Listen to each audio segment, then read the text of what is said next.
This is Optimal Startup Daily, episode 774, 4 Steps to Creating Discipline, a Complete Guide, Part 2, by Kalen Bruce of MoneyMiniBlog.com. And I am Dan, and welcome to Optimal Startup Daily.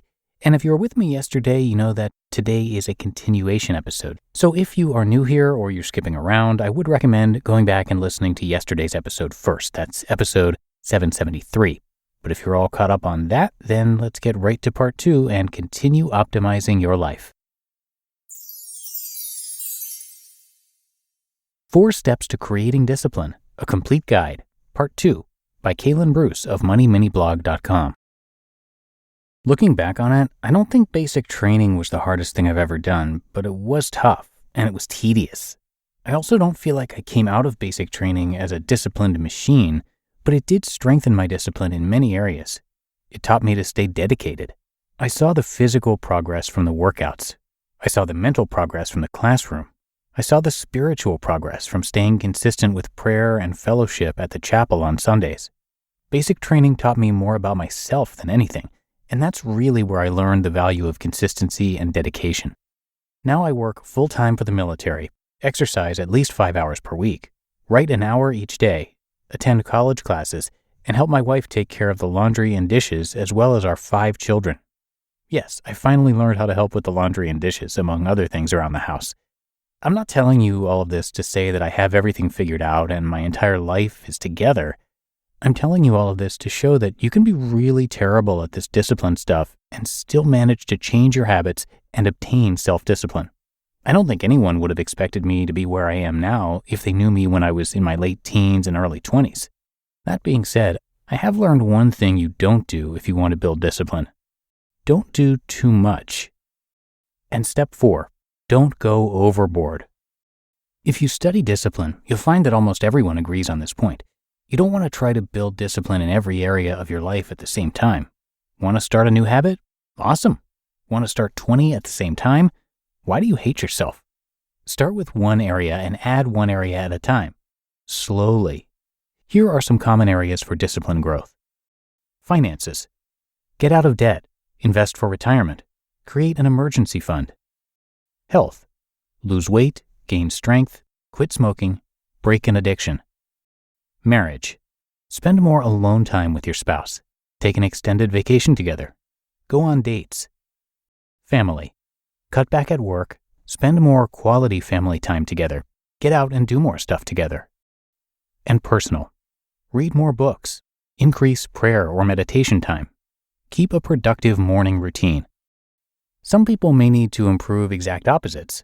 Brenda may need to stop being lazy and find extra work to pay off debt, while Donnie may need to cut back at work and focus more on family. We're all different, and our discipline can be built differently. If you try to build discipline in too many areas, your willpower will fail you. Just like discipline, willpower is like a muscle, which means fatigue sets in. They're almost the same muscle, but not quite.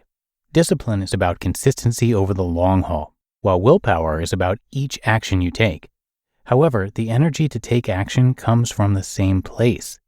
We've all seen the way people make changes in movies, and we try to replicate that. Here's how the typical movie goes.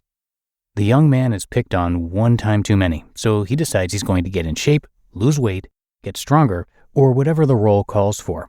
So the next morning, he's up 4 hours earlier than normal for an intense workout that sparks a series of intense workouts until he's fighting like Rocky. Let's not forget that he completely changed his diet to accommodate his new exercise routine. Just like that, diet, exercise, and sleep routine completely transformed. That's not real life. Here's real life. The young man decides he wants to make a change, so he wakes up early the next morning, hits snooze a few times, and finally gets out of bed 30 minutes earlier than normal. He realizes he tried to change his routine by way too much, but he's still somewhat motivated, so he heads downstairs and puts on his running shoes.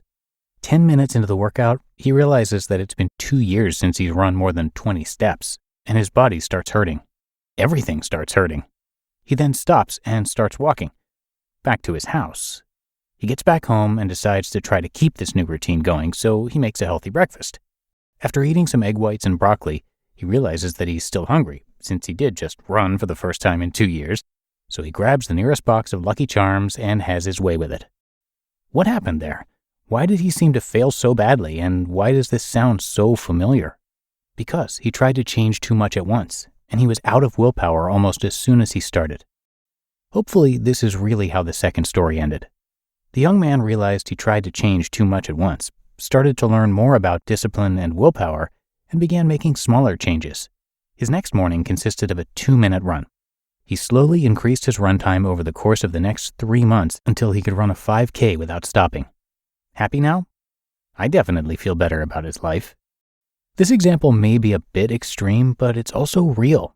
Real people make decisions like that every day because they were never properly taught how willpower works. You only have so much. You just listened to part 2 of the post titled 4 Steps to Creating Discipline, a Complete Guide by Kalen Bruce of MoneyMiniBlog.com. And thanks again to Kalen, who, along with his wife, had $24,000 of debt and wanted out, so he became a student of finances. The couple is now debt-free and building wealth, and he shares what he's learned over the years with you on MoneyMiniBlog.com. That's a website featured very regularly over on one of our other podcasts, Optimal Finance Daily, where we, of course, narrate blogs covering personal finance and money topics like how to save more, make more, and invest more. So please do check out that show for some great additional content from Kalen. But I think that is going to do it for today. I thank you so much for being a subscriber to the show. That's, of course, how we keep these podcasts going for you. And hope you have a great rest of your day. So I'll see you back here tomorrow for the Monday show, and that is where your optimal life awaits.